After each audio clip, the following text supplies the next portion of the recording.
he needs without help. Could you help us reach more children like Chimwemwe so they can have the surgery that will save their sight?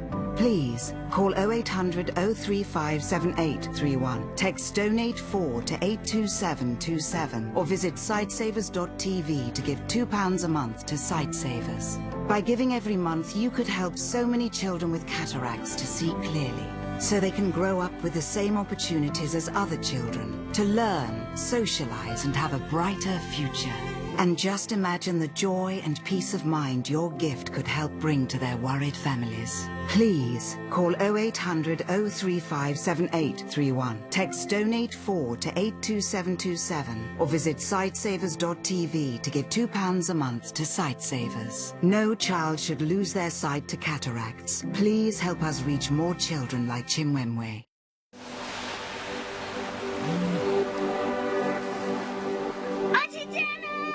Connection means the world. Aerino.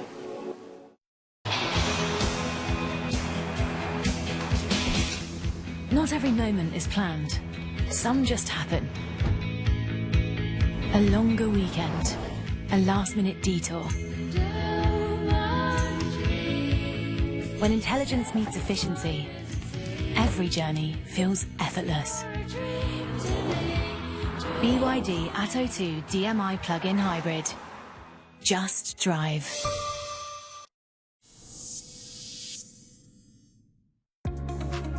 I have been taking major stock of my life. Whitney is back with an all-new season.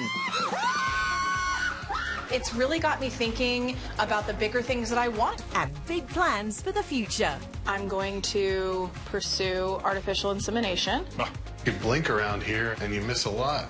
My life could be turned upside down in a matter of moments. My Big Fat Fabulous Life. A new episode every week. Stream now on Discovery Plus.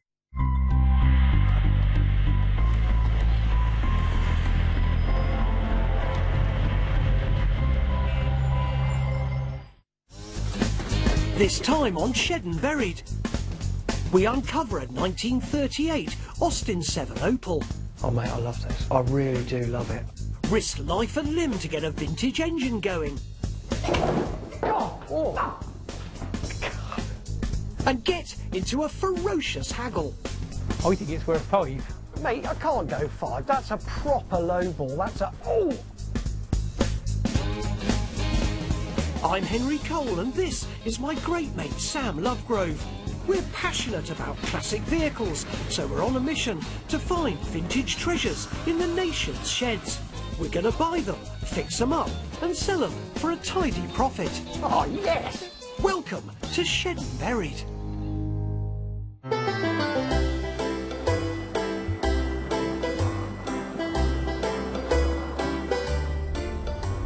Well, look at all those birdies and that. What are they?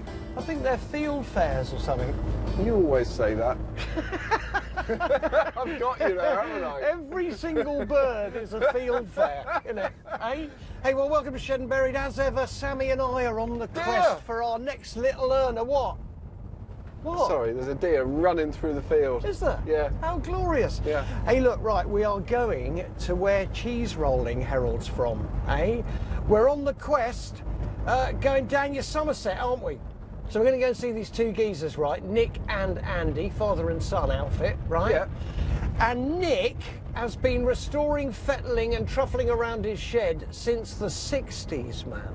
Oh, nice. What would we love to find Don La's shed? I'd most like to find something I've never found before. How many times do you say that to I me? know, it's boring, but... There is normally something that we haven't seen before. Yeah, even if it's a form of rodent not previously spotted on our traversing. Unbelievable. So will we smell a rat or sniff out a vintage bargain? Only one way to find out. It's got to be here, Sammy. Mate, that's a good yeah. start. A little fat lady pump. It's got it?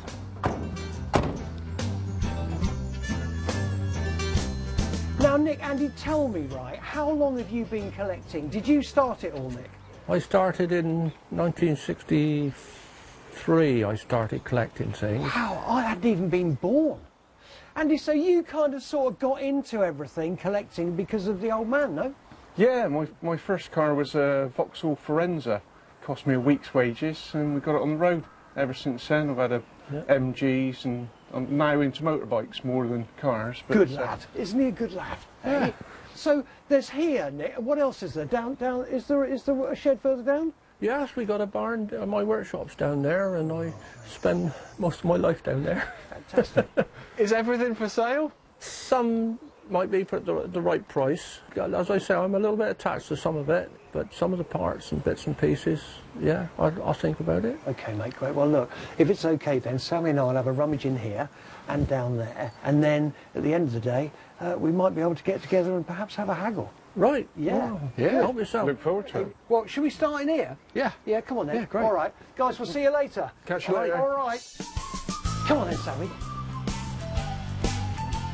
Nick's first shed has got lamps, model cars, motorbikes, and more blankets and sheets than the Crossroads Motel. I think today, mate, is going to be a great day. It's a good start to the day. Now then, can I guess?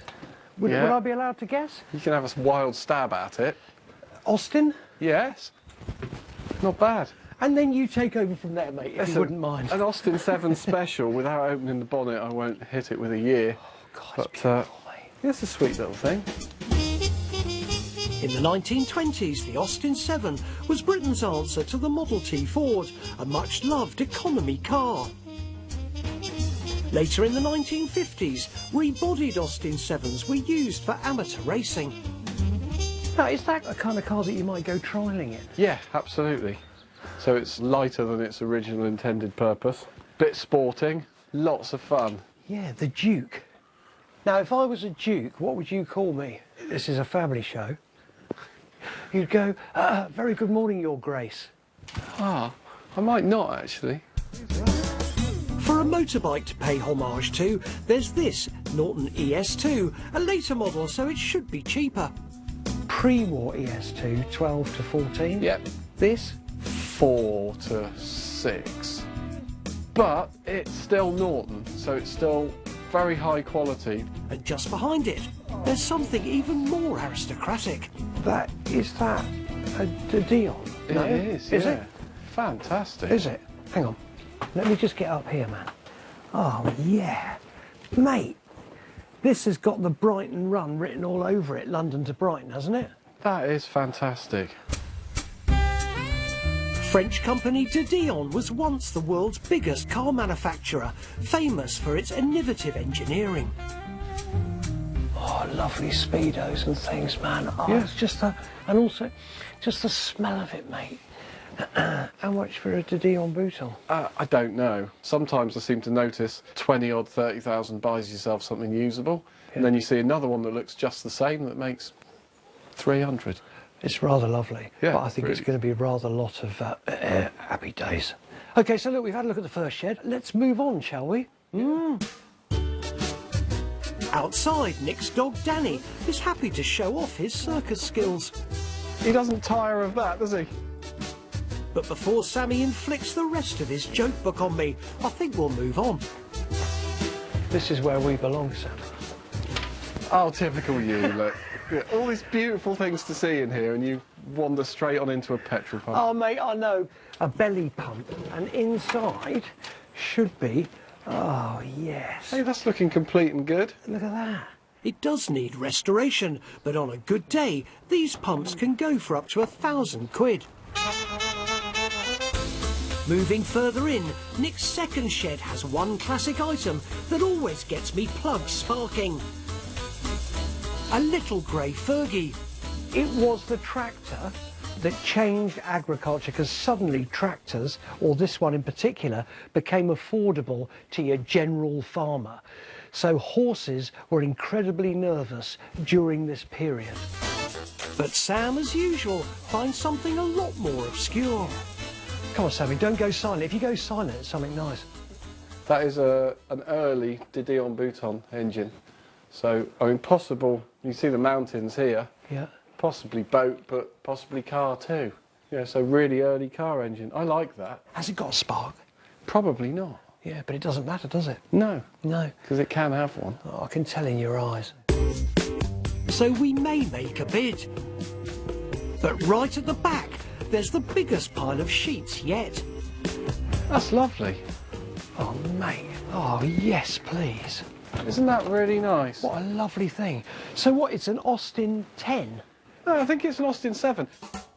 In the 1930s, Austin introduced several new variants of the Austin 7, including the Ruby, a luxury saloon with a sunroof and wind-down windows, and the Opal, a cheaper convertible roadster.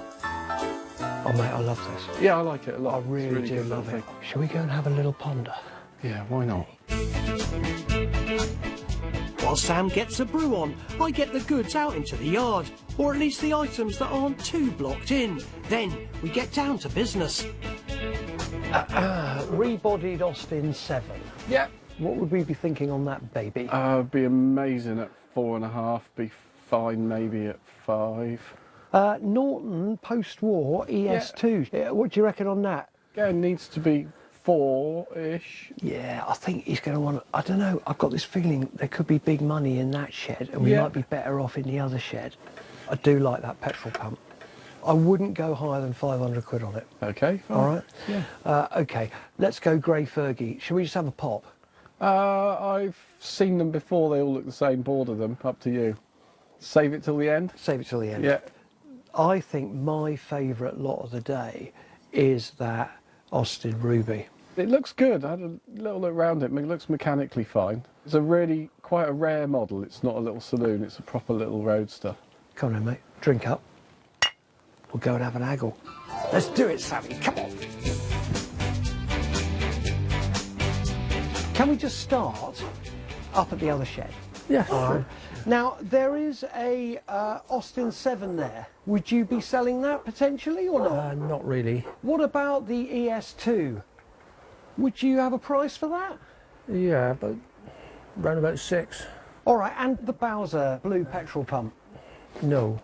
Now look, the grey Fergie with a lovely link box. Well, I'm reluctant to sell it because I haven't had it long and it's my wheelbarrow.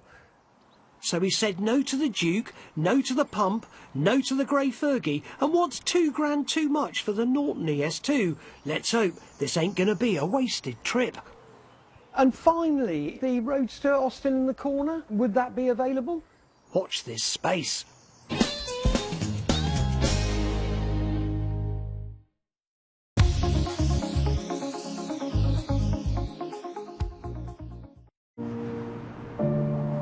In Japan, we believe that the best way to continuously improve is to reimagine what is already here. All new Mazda CX-5. Search Mazda. This one is the fuse in these 3. I started posting science raps on TikTok because I believe music helps people learn complex topics. Look at enzymes. Oh my. Biological catalyst. Now people all over the world are realizing science can be for them too. When we were growing up, Val always used to rib me for being flashy. She was all about a long walk and a ham sarnie under a tree. Special soul, my sis. So it felt right to keep things simple when the time came. No funeral service, just a bit of fresh air and some very Val touches. Ham sarnies, of course. A traditional funeral isn't for everyone. That's why we also offer simple, direct cremations. However you choose to say goodbye, we help you own it. This is an urgent appeal from UNICEF UK. Children in Gaza are in critical need of food, water and medicine, and we need your help. UNICEF is working non-stop, providing life-saving medical supplies, clean water and fuel to keep services running. But we can't do it without you. Search UNICEF Gaza online or text Gaza to 84901 and help bring hope for children caught in this devastating crisis. Hi, check-in? All passengers, last call for check-in. Check-in is now closed. What a load of malarkey. We keep things simple, like 70 gigabytes for £9 on a SIM plan you can leave anytime. Search Smarty Mobile. Sometimes it's best to take a little Gala Bingo break. So we have some safety tools to help you play responsibly. Gala Bingo, where a little joy goes a long way. The unspoken side of the menopause, vaginal dryness. I thought it was something that women just put up with. I noticed this itching and burning. Even sex became painful. VSAN worked for me instantly. My vagina now feels moisturised, like it always did feel before the menopause. VSAN Moisturising Cream for fast relief from vaginal dryness after just one application. Also available as an easy-to-use pessary. Coffee when you need a quick pick-me-up? Or coffee when you need a long sit-me-down?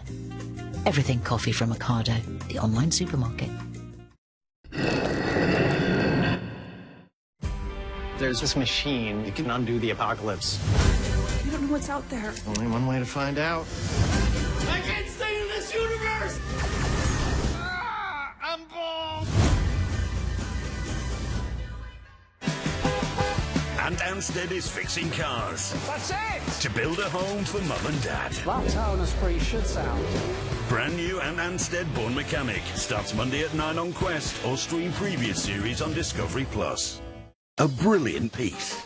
It won't go over this, sir. A rather tight squeeze. Oh, this is an absolute disaster. Johnny Vegas's Little Shop of Antiques. Tuesday at 9 on Quest or stream previous series on Discovery Plus. We're good parents, Frankie. Mom, he's not giving my bag back. I just turned off my phone for 15 minutes. You turned off your phone. I just needed a break. But you're a mom. The Middle starts Monday, 3rd of August on TLC.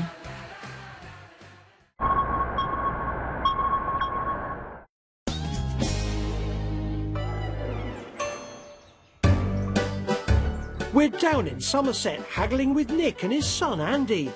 Nick let us rummage round his sheds, but so far won't sell anything. This is going to be a wasted trip unless he parts with his vintage Austin 7. And would that be available? It could be for 6.5. Oh, it might be a magnificent 7, but it's a pricey one. Nick, how about 6 straight? 6,250. It's with the dog's permission, because it's his car. Hey, Nick, let's call it a deal. 6,250. Yeah. Yeah? Yeah. Happy days. Yeah. Yeah? Oh, yes. Yeah, great. And then, just when I thought I'd got away with only spending 6... 500 for the Didion motor? We call it 600 and we got a deal. Stand it. Yeah, take the pulp. All right. 575. I'll sum myself. Go on. Yeah, go on then. Oh, right, yeah, deal. Great, okay. Yeah. So we've got an Opel for 6,250 and we've got a Didion motor for 575. So we've spent just under £7,000 on 50 kilos of Didion engine from 1905 and a 1938 Austin 7 to be delivered tonight. I can't wait. Come on then. That's it, that's it. Oh, yes, mate, that'll do, that'll do. Hang on, where's my tea gone? Do you want yours? Yeah. There you go. Look. Isn't it glorious having a car you can wheel around more like a motorcycle? I know. I'm a bit worried about that clothes peg. That's completely normal. Do you not remember that? That's choke control. Our second item, we're going to weigh in, right? That's heavy. I mean, we could get, what, 80 quid for it? I don't think we'll need to do that. I've actually checked the numbers, done a bit more homework. It's 8 horsepower, 1908, 982cc. The first year of mechanical inlet and exhaust valves. Do you know a lot of people who've got not much hair and very little teeth who are going to be interested in that? Or do you just buy it on a whim? I totally bought it on a whim. I was just excited because it was really old and I thought it might be car. Yeah, I thought that might be the case. Before Sam gets going on the Didion engine, we'll tackle the main purchase. First we check for radiator leaks, a common fault on vintage cars. Do you want to see if there's any water in it then? Oh, look at that. What, water? Proper water? With antifreeze in it. Not only is there antifreeze in the radiator, but there's anti-wind behind the rear seat. Are these what I think they are? Here, have a go. Great. Nick's Austin has an almost perfectly preserved set of side windows. Perfect. And unlike many modern cars, an equally well-preserved roof. God, that's wonderful, man. I so rarely see the side screens. Then Sam goes back under the bonnet to check the fuel pumps working okay. Can I ask a really stupid question? Usually. Quite happy to run an unleaded, this one, eh? So, in my mind, absolutely, yes. Next up, while Sam takes the carburettor apart to clean the float bowl, the component which regulates the flow of petrol, I get out the hoover. The mice in Andy's shed have been busy, but the hoover makes quick work of their mess. Even Sam approves of what he calls a patent dust suction device, but when I bring out the modern world's second great cleaning invention... No! Then the real star of the show arrives. Just in case, she goes. Oh, it should do. All right, so we've had a fiddle with the carb. Bit of direction. We've cleaned the float bowl. No, I don't need direction, actually.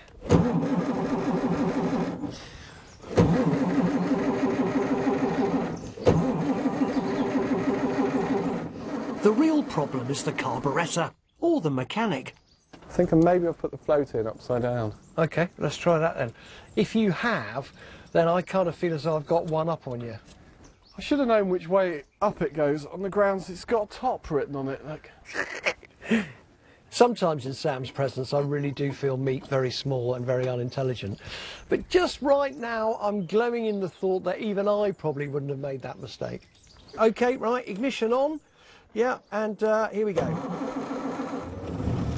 Oh, yeah! Oh, it's a bit premature. Story of my life. Then finally... Oh, man, that sounds sweet as far as I'm concerned. What do you reckon? I mean, it's still cold, but mechanically that sounds beautiful. Bean, it runs. That only means one thing. We might go for a spin. Come on, Bean, let's go.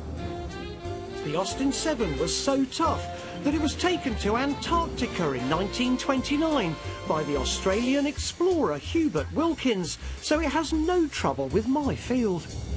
These were also great little racers. People like Bruce McLaren cut their teeth on racing these little Austins. This thing does bounce around nicely in the field. Hopefully the dog is not going to make a total bid for freedom. As we circumnavigate a bend, and even in grass, she handles rather well. Take in the views, Bean. Don't look for the rabbits.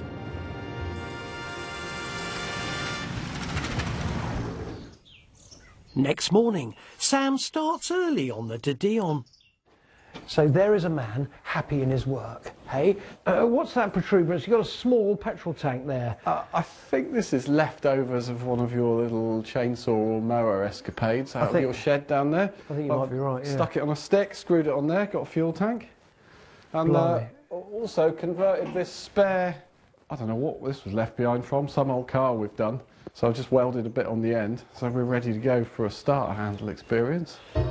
So we've cleared the workshop and strapped down our 1905 engine, just in case it runs rampant. Right then, I've got my lid on, because it could get nasty. Yeah, that'll do. OK, so look, we have a De Dion boot-on engine strapped to the bench, haven't we? Eh? And we have a crank handle that runs from there to there. We've Carlos Fandangiized a bit of wood for the crankage. Don't forget, thumbs in.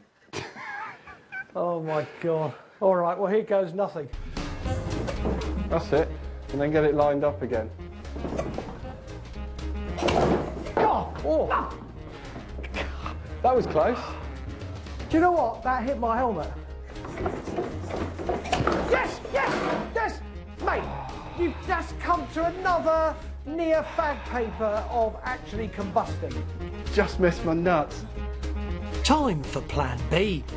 Just hold on to the very end, run out of the door with it, don't come back. Go. Sorry, that was me on the decompressor. Oh, so close.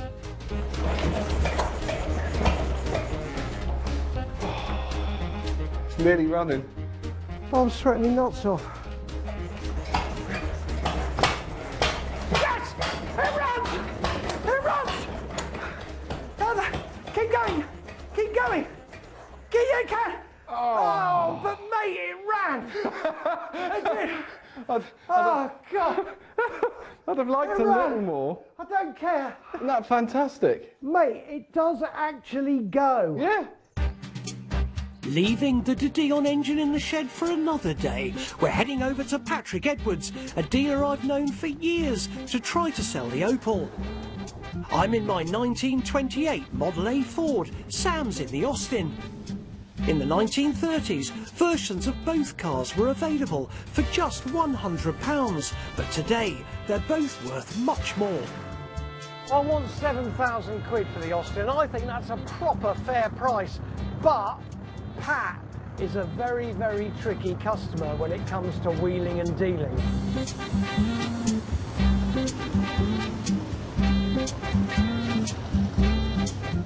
How was that, Sammy? Did it drive good? That's great. I really like that. Yeah. Pat! Hello. How are you, mate? I'm all right. Patrick Edwards came out of the womb in a set of blue overalls. One side of his business is tractors, the other side classic cars. A 1938, so late one. Yeah. It's a little bit patinaed, a little bit of brush paint on the outside. Would you be interested in it at all? Because if you were, I could give you a price. You could give me a price? Yes. £7,000. Sounds a bit top heavy. I think it's worth 5. Pat, mate, I can't go 5. That's a proper low ball. That's a right. Okay, I'd go to 6. And if you take 6, why don't we just go 6, 750 and call it quits? Hey, 650. We're not really making anything. Yeah, go on then. I'll have it. Hey, Pat, now look, normally I'd do this, right? Yeah. Because we've done a deal. SPQR. Small profit, quick return. Pat, I'll see ya. Nice one. That's all right. Yeah, 400 quid for hoovering. Yeah, I suppose so. 400 quid for actually cleaning an Austin Opel. Ain't bad, but it doesn't get away from the fact that we still have a De Dion engine that sort of runs. Sort of. What are we going to do with that? I'll make it run really nicely. And then should we have a look out for a few more parts to go in the pile, build a car? I knew that was going to happen. Get in the car, let's go. I didn't mean you sitting in the back. I'm not your chauffeur, am I? Half single to Praise and Beeble, please.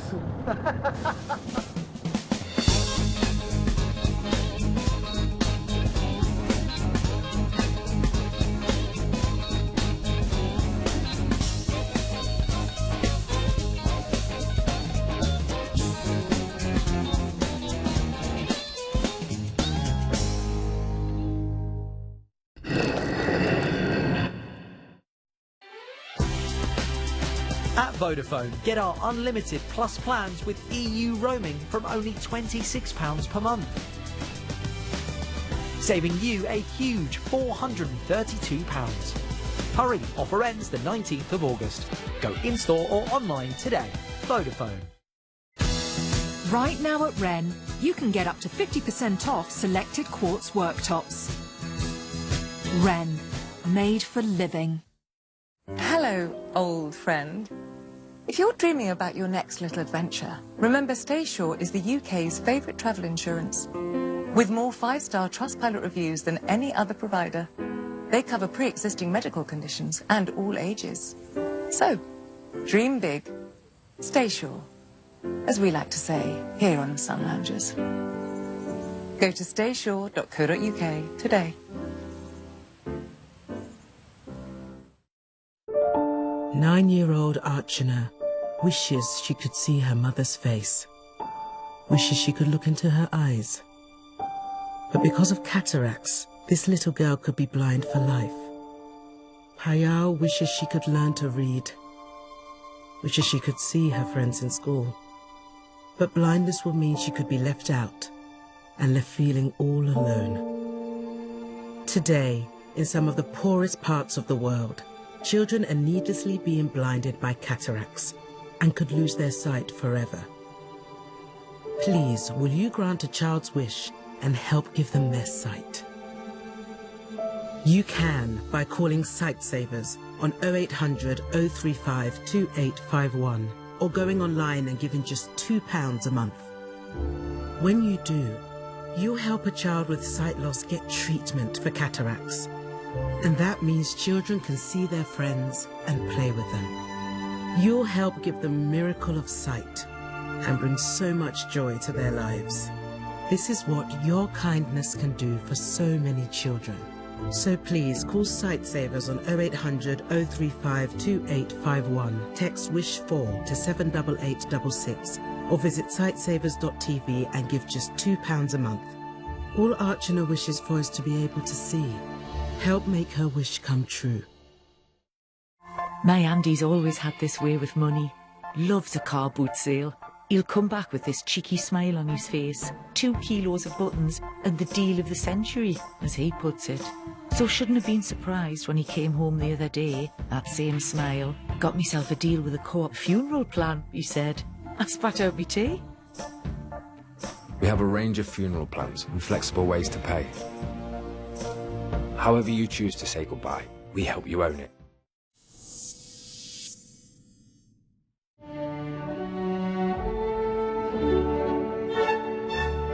Everything is better with sharks.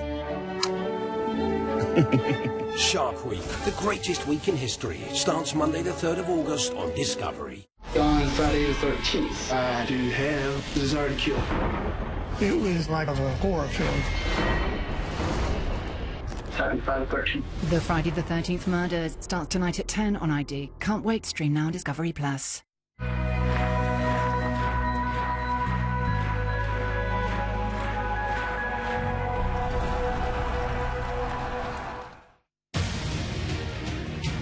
In Oklahoma, a deadly disaster on a major freeway. Driving along at 70 miles an hour and the whole world opened up. In the UK, the Royal Air Force races to save a town. They were huge concrete slabs smashed apart by the water. The dam could have broken at any time. Near New Orleans, a devastating explosion rocks a community. The silos were in flames, and there were helicopters lifting men off the burning silos. And in Australia, tragedy strikes on a runaway train. I kind of remember a bang. Next thing I came to lying on the window on the other side of the train.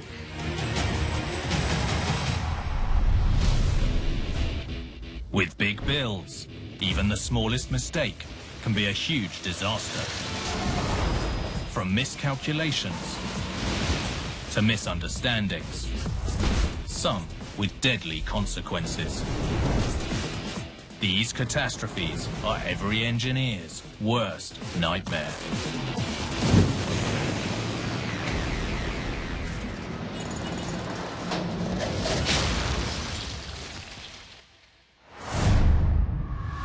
Engineers constantly strive to build bigger, bolder, and crucially safer structures. But sometimes catastrophe strikes when and where you least expect it. Like this deadly disaster in Oklahoma on one of the state's busiest crossings. It just collapsed right in front of me and people were diving off into the river. A catastrophe that took down a vital bridge. We had no idea how many people we had in the water, how many vehicles. Nobody knew. It was quite a shock. And a devastating tragedy that took everyone by surprise. Nothing's indestructible. Everything has got its limits. We can break anything.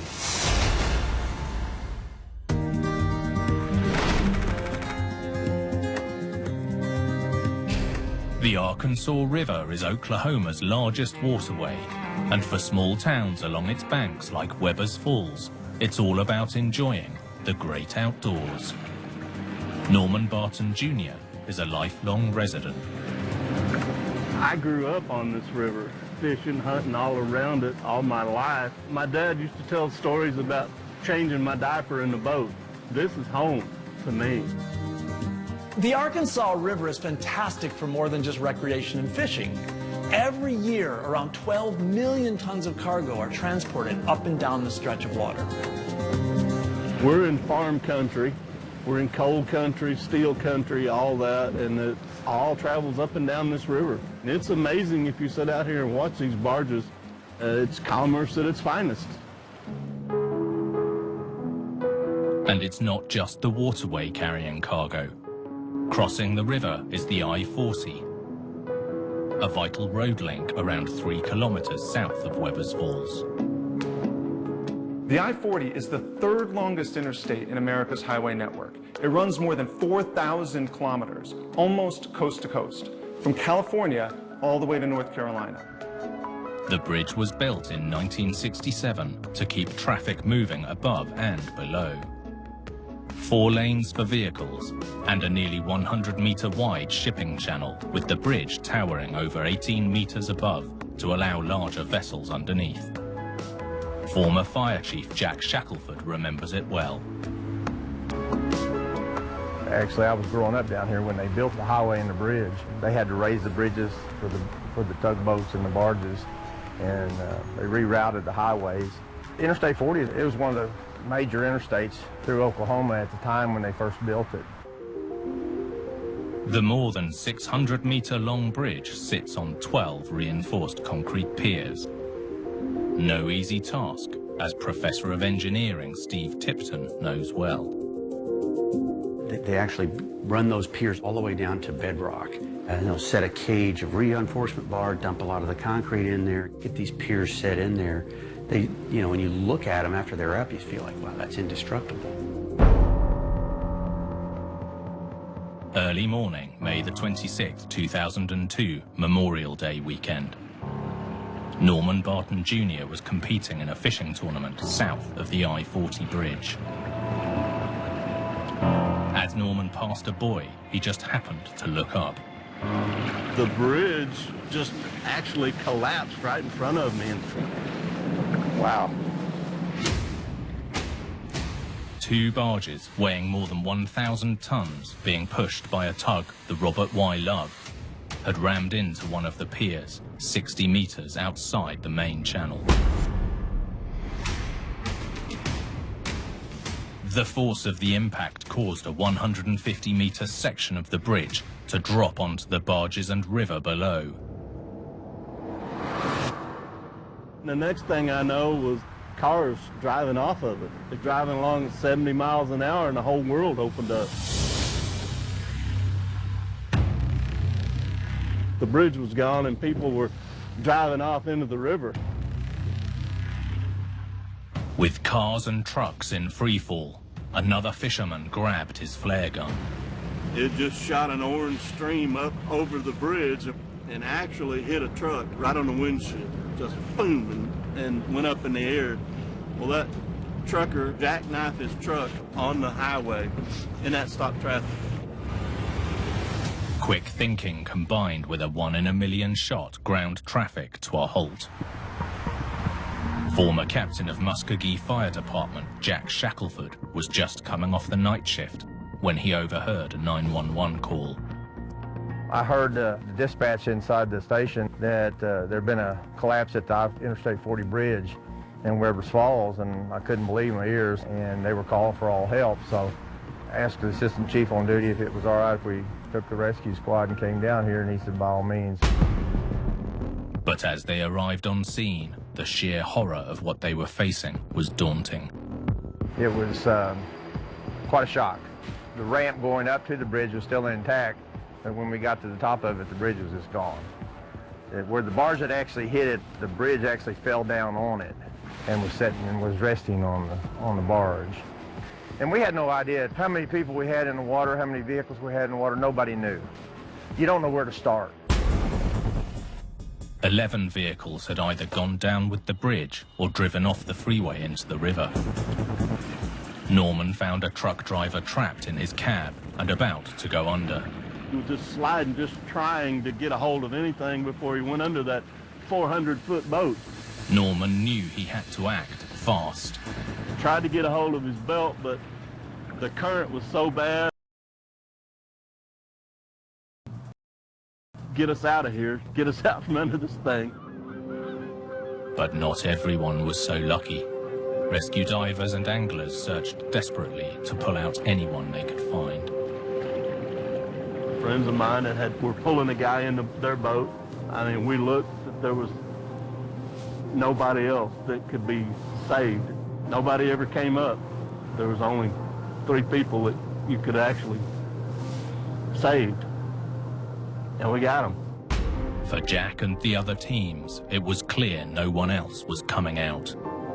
We had to shift from being a rescue to total victim recovery. But it took all 4 days to get all the vehicles, to get them located, get them pulled out of the water, and to get the victims extricated from them. Of the 19 people who went off the bridge, 5 survived, but tragically 14 died. It's been a long time since I came by here with all these thoughts in my mind. I wasn't expecting to get emotional again like this. It's kind of bringing back up some not so pleasant memories, I guess. In the aftermath of the disaster, the first question was how had the Robert Y. Love missed the 100-meter wide navigation channel by so much? Although huge, the barges were still only about 1/3 of the width of the shipping channel. The captain himself said it was easy to navigate and he'd safely done it hundreds of times. So the question was, what happened this time? It turned out that while maneuvering the tug and barges to pass under the bridge, the captain of the Robert Y. Love suddenly lost consciousness. Effectively, no one was steering, and the boat kept pushing the barges west out of the main channel, straight towards one of the bridge piers. The barge left the river channel, actually hit this pier right here, knocked it completely down. I don't know if he blacked out or passed out or what, but when he struck it, it just collapsed like a domino effect. But how could one tugboat with 2 barges, travelling at around 10 kilometres an hour, take down more than 150 metres of concrete and steel? Professor of Mechanical Engineering Steve Tipton explains. Nothing's indestructible. Everything has got its limits. You know, that material is just a bunch of atoms holding hands. If you push them hard enough to break their grip, they're going to come apart. That's kind of the way it works. The culprit was the very material that gave the bridge its strength: concrete. Concrete's brittle. That's a problem with it. But brittle material has a benefit that it can take compressive loading really well. The road's heavy and it's carrying that weight, and then vehicles go over it a lot and it's carrying that weight, but that's not a problem for those big columns. But if you give it just even a very light impact load, you can't handle it. That's just not what concrete's for. While the main piers beside the shipping channel were protected by steel and concrete islands on the upstream side, all the other concrete piers had been vulnerable to impact for decades. Concrete's got a lot of pores in it. Pores aren't a big deal in compression. The problem with them is that if you simultaneously give them a side load, any kind of a crack or a pore or a flaw will just take off. And now it's got this huge weight on top of it too, and you're done.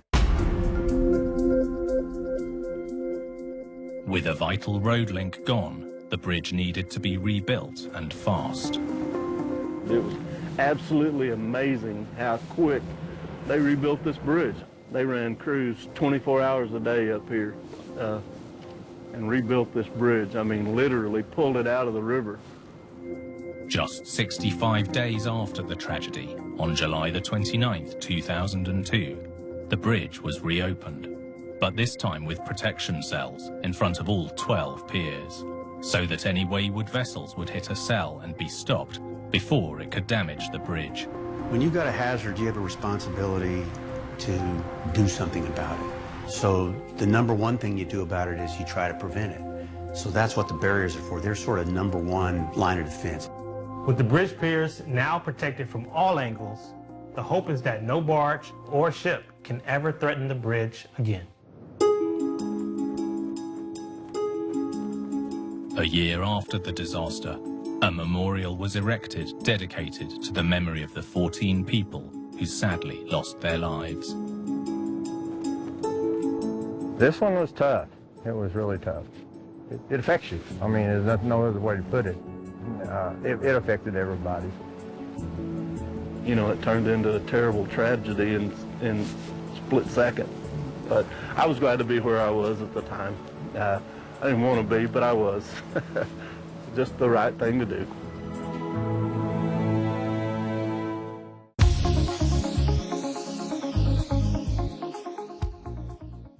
Do you find it hard to get to sleep? Do you toss and turn, constantly waking up with aches and pains? Do you get up in the morning still feeling tired and irritable? This is the Octasmart Essentials mattress. It's been specially created to feel cool and supremely comfortable and to give you deep, refreshing, blissful sleep. It's designed by experts and it's made from high-quality materials, which is why we've given it our exclusive 18-year warranty and our 60-night sleep guarantee. And right now, the Octasmart Essentials mattress is available with 20% off. But this incredible 20% offer must end Monday. We have reimagined and re-engineered our award-winning OctaSpring technology into the incredible OctaCell comfort layer at the heart of the mattress. This OctaCell layer has 3 brilliant benefits. 1. Each of the 10,000 OctaCells acts like an individual support cell, properly distributing your weight for pressure-free sleep. You'll feel supported and less likely to toss and turn with aching hips and numb arms. 2. OctaCells allow air to flow easily through the mattress. Warm air is dispelled and cool, fresher air is drawn in, keeping the surface fresh and hygienic and you feeling cool and comfortable whatever the season. 3. The special design means that when you move, your partner feels much less transfer of movement, meaning better, longer, deeper sleep for you both. But the benefits don't stop there. Dormeo are proud to finish this mattress with their signature cover. It's naturally hypoallergenic, and the hundreds of air pockets and the mesh sides help boost the cool, fresh feeling and the amazing air circulation.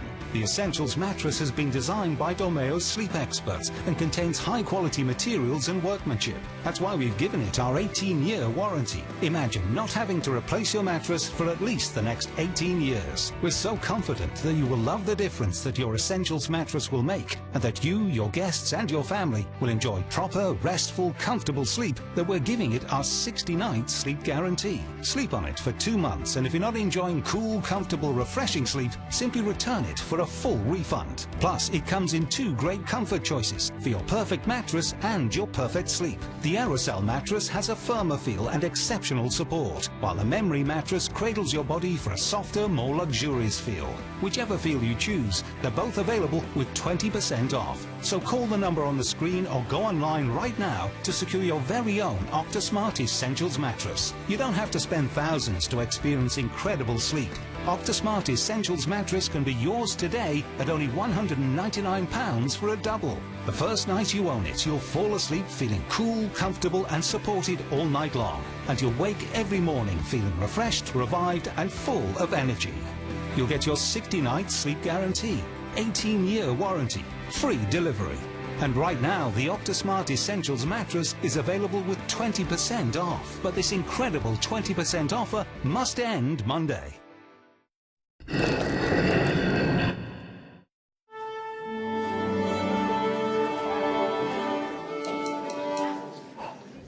When this maestro's at work... We've got this wonderful collection. 2, 5, 5, 5, double up. Here we go. It's music to their ears. 1950. Hey. 2000. Oh. 750. Is this all right? Wow. Brand new Yorkshire Auction House. Starts Wednesday, 5th of August on Quest. Let me tell you a story. I've never seen anything like this case. There's sinister people in this world. An old lady was digging up bodies. Weird. Everybody has dark secrets. I can cure you from cancer. Why was everybody getting sicker, not better? Somebody would murder for free facials. My God! Nothing is as straightforward as it first seems. Brand new The Curious Case of starts Saturday at 10 on Quest Red.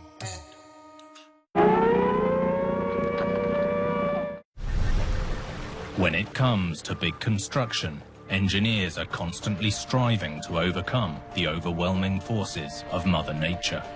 correct. Get it wrong and the results can be catastrophic.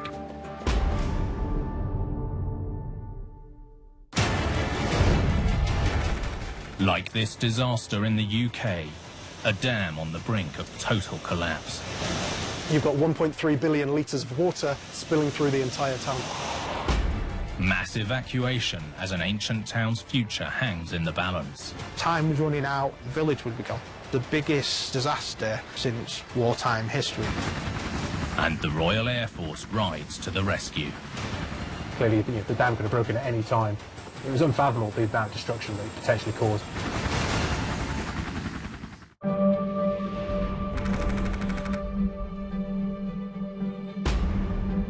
The Peak District in England is one of the country's most beautiful hotspots. The Peak District is the UK's oldest national park. Thanks to the stunning countryside, it's also one of the most popular, attracting more than 13 million visitors a year. This rugged hill landscape gets high rainfall, and dams are a regular feature. Some are used for power, others for flood control. But Toddbrook Dam above the town of Whaley Bridge was originally built to feed a canal. Les Eckersley is a local resident and amateur photographer. The Toddbrook Dam was built to supply water to the canal system that was used to transport coal and stone from the local quarries, so it's part of the UK's history. During the Industrial Revolution, canals were vital for moving goods all over the UK. These man-made rivers had to be regularly topped up, so reservoirs like Toddbrook sprung up all over Britain. Originally built in 1840, Toddbrook was made up of a solid core of watertight puddle clay, surrounded on either side by a much larger embankment of compacted earth. Dr. Andy Nichols is a water engineering expert. That compacted earth provides mass and it provides strength to hold back the weight of the water that's behind it, while the puddle clay core is the waterproof part that prevents the seepage of water through the dam and onto the other side. In the 1960s, a new spillway was built to carefully control the release of water in the event of flooding. The reservoir can hold more than 1 billion liters of water, the equivalent of around 450 Olympic swimming pools. So like any dam, its spillway is crucial. Made of large concrete panels 15 centimeters thick, the roughly 75-meter-long spillway was constructed over the central part of the dam by adding concrete capping to the earth embankment. The spillway is designed to let large volumes of water escape from the reservoir in a safe way. In designing the spillway, we need to consider what's called the maximum probable flood, and we need to make sure that we design the spillway with the capacity to be able to discharge that amount of fluid without anything going wrong. Late July 2019, heavy storms began raining down on Whaley Bridge and the Toddbrook Reservoir. Even for locals used to the British weather like Les, this was unprecedented. This path we're on now is actually running at the side of the River Goy. Would be underwater now. That's how high the water was. Typically, we do get a lot of rainfall, but that was pretty extreme. While bad weather was forecast, this was relentless, with 2 separate storms dropping more rain than this area had seen in decades. We saw a 1 in 43-year storm, closely followed a couple of days later by a 1 in 92-year storm, and that resulted in a lot of water flowing into Toddbrook Reservoir. The reservoir was at capacity and the spillway was hard at work. In all the time I've lived in Whaley Bridge, I've never seen the actual spillway in action. It's a spectacular sight. I had to photograph and video it. But while it might have looked spectacular, the spillway was struggling to cope. As engineers began pumping water out to reduce the reservoir's dangerously high level, it dramatically revealed the full extent of the damage to the spillway. I could see that quite a few panels had collapsed and there was like muddy liquid running out of the dam. As the hole got bigger, the structural integrity of the dam was under threat. A full-scale emergency was declared and 1,500 people immediately evacuated. I thought it was just going to get worse and worse and just basically wash away, and the village would be gone. The village would have been flushed away. If the dam failed, more than 1 billion litres of water could engulf the already flooded town. Their only chance was an emergency plug in the spillway to hold the embankment in place. It was time for drastic action. It was time for the Royal Air Force. Flight Lieutenant Matthew Smith and his helicopter crew swung into action. We've been briefed that the Toddbrook Reservoir had been damaged. We knew we had something to move. The success of the mission would be quite critical to how quickly we get up there and provide the services. In our minds, really, it was just trying to get underway so we could offer our support as quickly as possible. As they reached the dam, there was no time to lose. The side of the spillway was now completely undermined. They were huge concrete slabs smashed apart by the water. And clearly, the dam could have broken at any time. With a last-ditch plan to add structural integrity to the dam, Matthew and the crew would have to drop hundreds of 1-ton bags of rubble, 6 at a time, directly into the hole. A risky and uncharted operation. The pilot had to hover this mammoth helicopter and its load directly over the damaged section of the dam. If they missed the hole, they might smash more slabs, risking the integrity of the entire spillway. The feeling of dropping 6 tons from an aircraft when you've never done it before, it's really quite unique. As soon as you press that button and release, you've got about 30% worth of power back from the engines, and that's an immense amount of power from the engines that this aircraft has. These twin-rotor helicopters can carry more than 50 troops or 10 tons of cargo, no problem. But crucially, they normally have somewhere to land.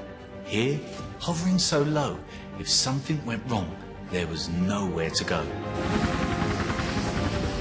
In total, Matthew and the team dropped 600 tons of rubble and around 1,000 sandbags, successfully plugging the hole, saving not only the 188-year-old dam, but the town of Whaley Bridge. The amount of destruction that this dam would actually cause if it did break, with 1,500 people living below the reservoir. For the mission we were trying to achieve, it couldn't have been any better. The precision of the flying, there isn't many people in the world that can fly helicopters like that. We had a very lucky escape that day. Very lucky escape.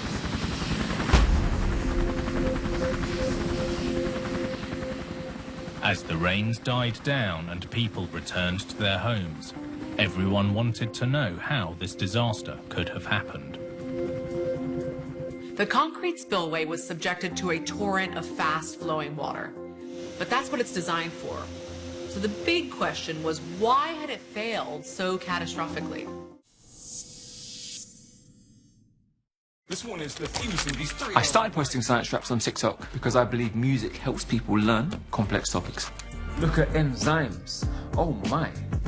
Biological catalyst. Now people all over the world are realizing science can be for them too. Your shortcut to brighter looking even skin. New Garnier Vitamin C Wonder Tint. Formulated with vitamin C and SPF 50+. An all-in-one tinted fluid in a weightless texture, instantly even skin. Helps to reduce the appearance of dark spots and protects skin day after day. New Vitamin C Wonder Tint. Glow wherever the plot takes you by Garnier.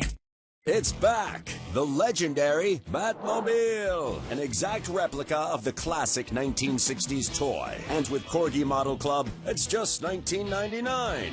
Groovy!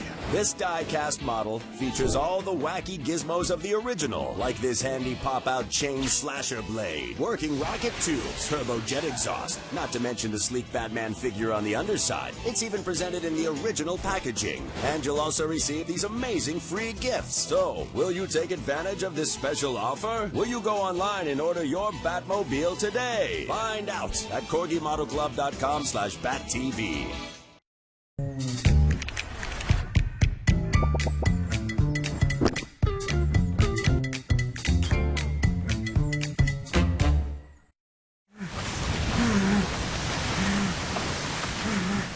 The sea is a force like no other, but there is a stronger one A force for good. A force that can face the waves and save lives when all seems lost. But it's only powerful enough if you are part of it. Join as an RNLI member today, and you'll be sending more than a monthly gift. You'll be sending hope to those who have none left. You'll be sending courage to the volunteers launching into the toughest conditions, just as they have for 200 years. Funded by generations of kind people like you, keeping lifesavers safe and ready to rescue. So when you join as a member of our charity, you'll receive a special welcome pack and regular updates on how you're helping to save lives. Search RNLI member now, and together we will stand up and answer the call for help.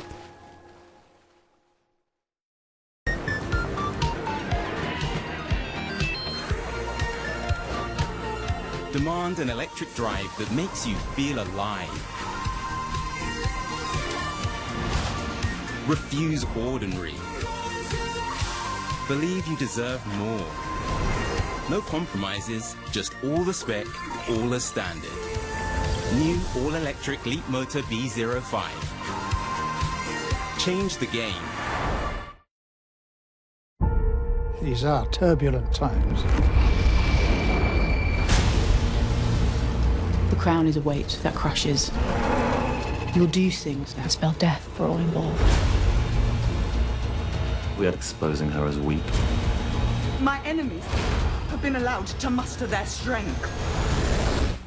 Did I not warn you that you would come to this?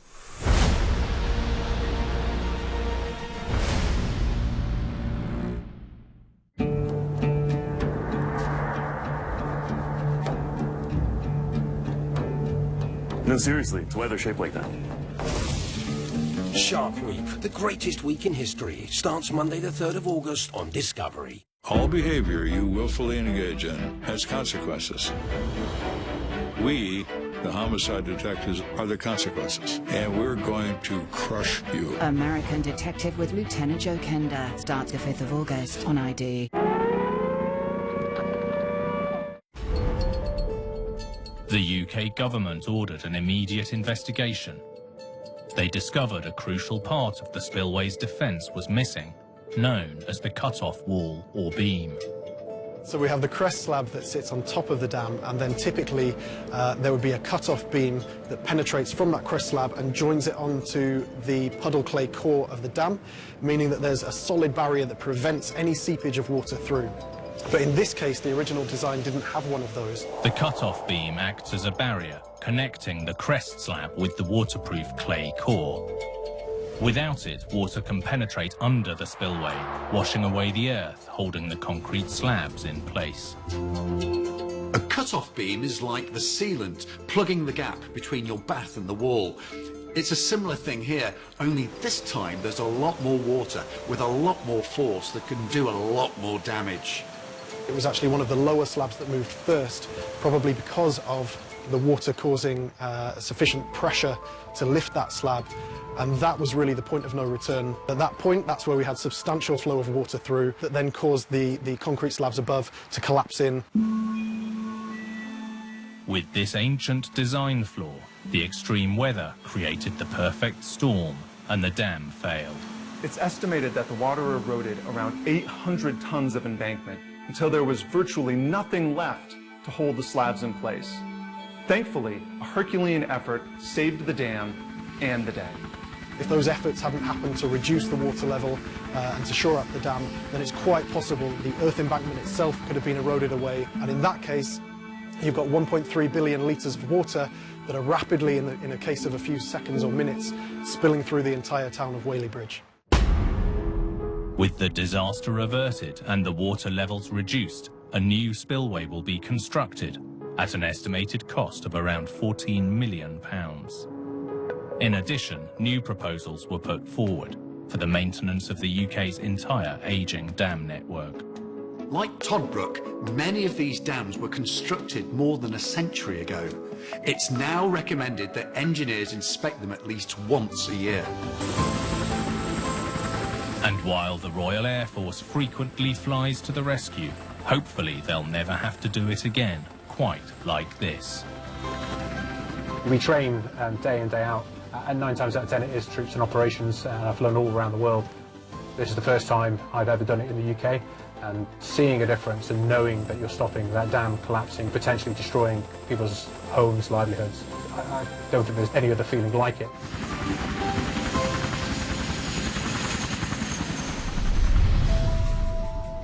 With any structure, engineers walk a tightrope between function and safety, but sometimes getting the balance right proves impossible. Like this tragedy in Louisiana that ripped through the heart of a community. The silos were in flames, and there were helicopters lifting men off the burning silos. A massive catastrophe triggered by something seemingly harmless. You don't ordinarily think of a loaf of bread as a bomb. A disaster that helped force a change in the rules. The destructive forces at work here are truly unbelievable.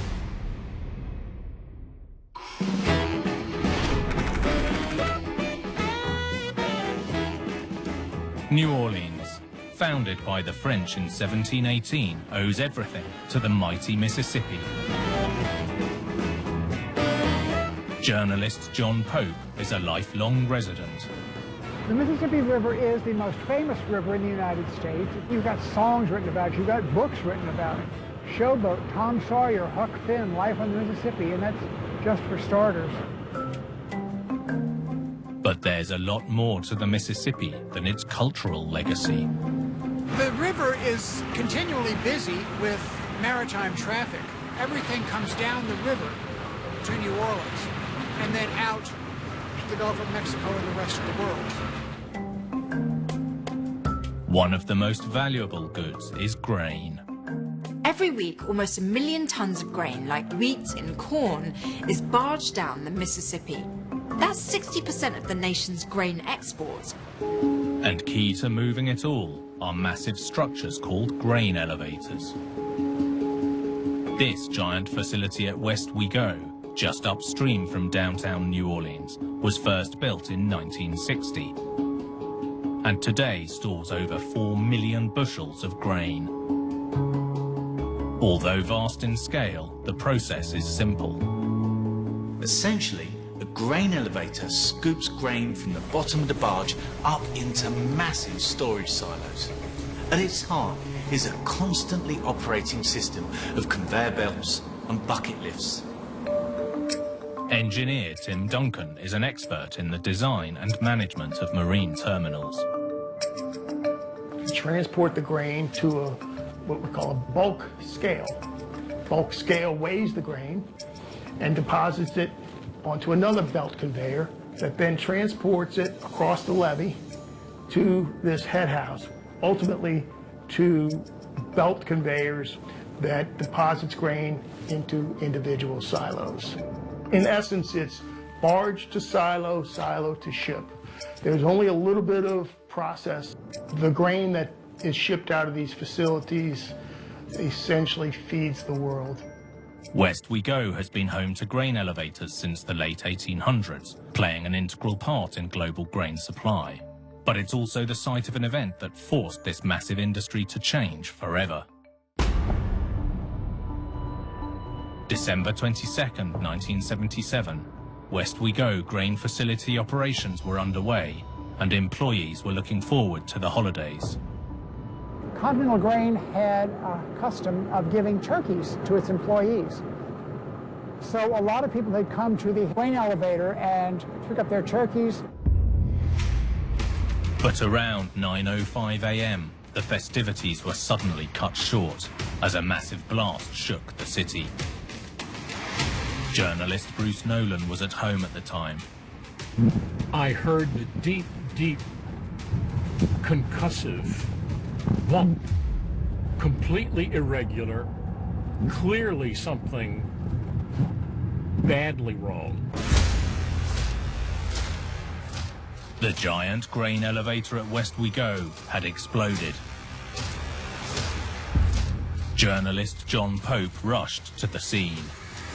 When we arrived, the silos were in flames, and there were helicopters lifting men off the burning silos.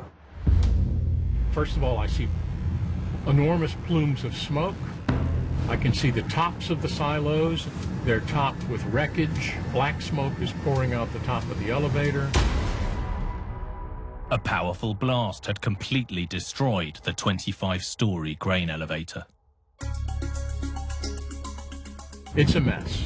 It's completely wrecked. It's so badly mangled that it doesn't even compute. I've never seen a concrete structure this massive, broken, like a child's toy. The tops had been blown off 48 of the giant silos. People who witnessed a blast across the river, they watched debris from the blast arcing into the sky and dropping all up and down this stretch of river. Rescue crews worked tirelessly day and night, but tragically 36 people lost their lives. Only 11 survived.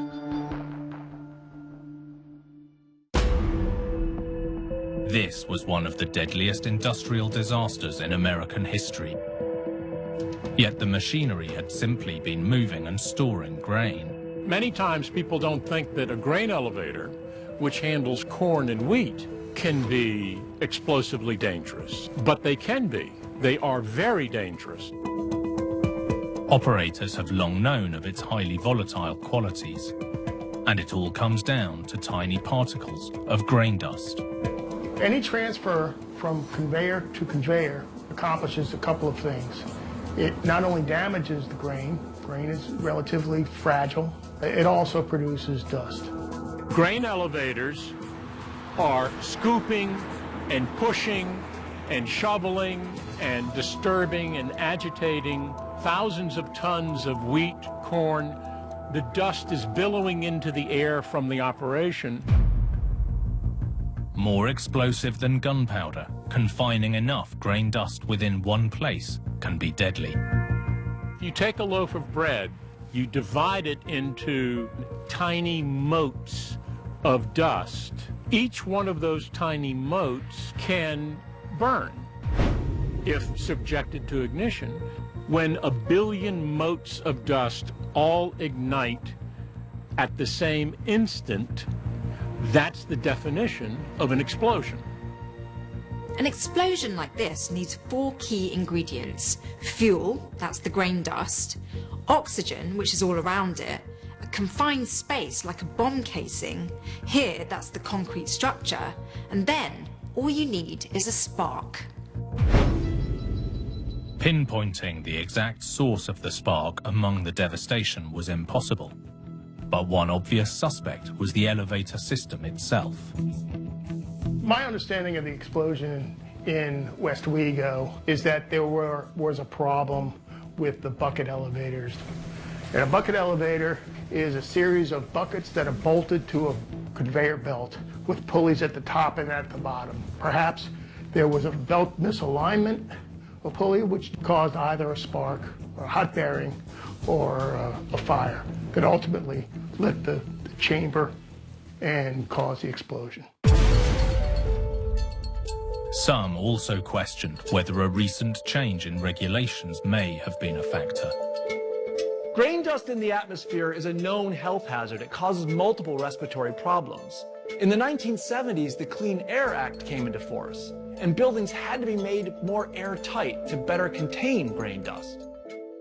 Vacuum systems had been installed to recycle the dust, and ventilation in the elevator and silos where dust could previously escape was closed up. At the time, some questioned whether the new regulations had made things worse. First, there was more dust, or fuel, inside the structure than before.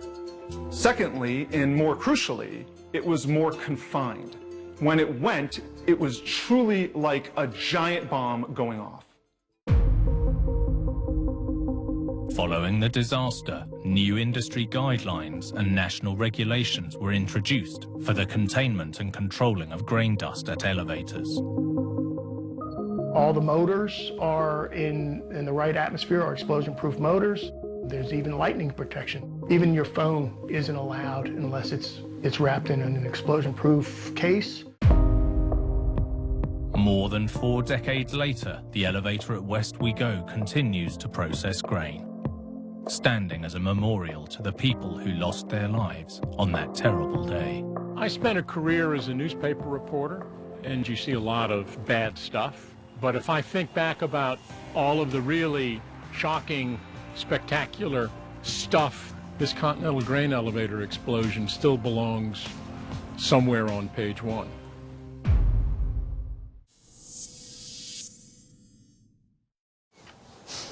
We were thinking of spending $1,000 on a new bed, but then we went online and saw this one at dusk.com, and we loved it, didn't we? And it was a lot less than we thought it would be, which means we have money left over for, I don't know, a simple but classic solitaire diamond engagement ring? Or whatever. Just saying. Furnish your home with fabulous prices at dusk.com. Why don't we travel halfway across the globe just to end up at the same place? When we could all find something more authentic, like where to get the best cocktails. Always knowing exactly where your people are. And where nobody is at all. Except this guy. Auntie Janet! Cheeky monkey. Yes. I'm inside. What do we need for dinner? We need everything. 10 chicken, and green beans, and coconut milk. Unexpected item in packing area. Unexpected item in packing area. Find your dinner piece with Gusto. It's the shortcut to seriously tasty meals, ready in as little as 10 minutes. With more recipes than any other recipe box, there's something for every taste. Get 50% off your first box at gusto.co.uk. Unexpected expense? Drafty's got your back. Borrowing £100 for a month costs less than £6. Apply at drafty.co.uk. Discover the finest quality made-to-measure window dressings, exclusively online and delivered to your door. Shop now for an extra 15% off selected products at Blinds Direct. When you love donkeys as much as I do, it's really hard to believe that anyone could hurt them. But so many in the UK are suffering right now. Donkeys like Timmy and Tommy. We found them imprisoned in filthy conditions, desperately underweight and in terrible pain. And Echo, he had been abandoned and left with overgrown, twisted hooves. If you care about what happens to our precious donkeys, please, will you help protect them? When you do, you'll help a welfare advisor like Sally rescue donkeys and give them the chance of a better life. You'll help us treat the sick, heal the injured, and provide the specialist care they need to recover. So please, help us make sure they never suffer again. Text RESCUE to 70362 and give £3 a month to the Donkey Sanctuary, because so many donkeys are still suffering. Please help us reach them in time. Give £3 a month today.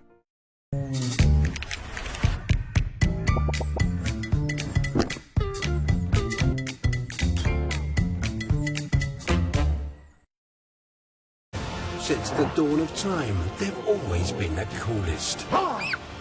They had a pretty big influence on art, too. Everything is better with sharks. Oh, my goodness. Where would the United States be without them? General Washington, the current is with us. And so are the sharks. Now let's follow them to victory! Dad, you're doing it again. It's Shark Week. Shark Week, the greatest week in history, starts Monday the 3rd of August on Discovery. I have been taking major stock of my life. Whitney is back with an all-new season. It's really got me thinking about the bigger things that I want. And big plans for the future. I'm going to pursue artificial insemination. Oh, you blink around here and you miss a lot. My life could be turned upside down in a matter of moments. My Big Fat Fabulous Life. A new episode every week. Stream now on Discovery Plus.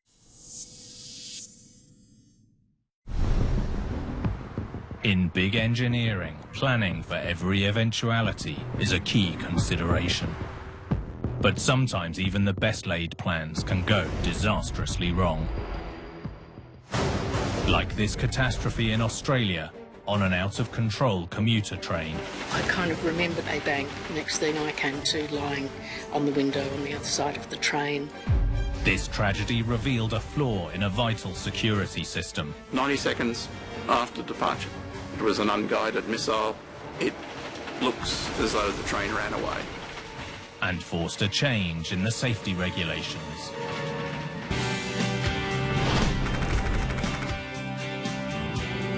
The Royal National Park, just south of Sydney in New South Wales, is the third oldest national park in the world. In the 19th century, the small town of Waterfall sprung up on the outskirts as a camp for workers building the Illawarra rail line. The Illawarra line was built in the mid-1800s to connect mining and farming businesses with Sydney. Laying a rail track through the rugged landscape was a major engineering challenge. Railway operations analyst Alex Wardrop explains. The great difficulty is that you have to cross the Illawarra Escarpment, which is very steep. And so the railway was built on severe grades with lots of tunnels. Building a track through the carved-up terrain wasn't easy. Cuttings, tunnels, gradients, and curves pushed rail engineers to the limits. The terrain wasn't just a headache for engineers. It's a challenge for both the train and driver. Trains work best on straight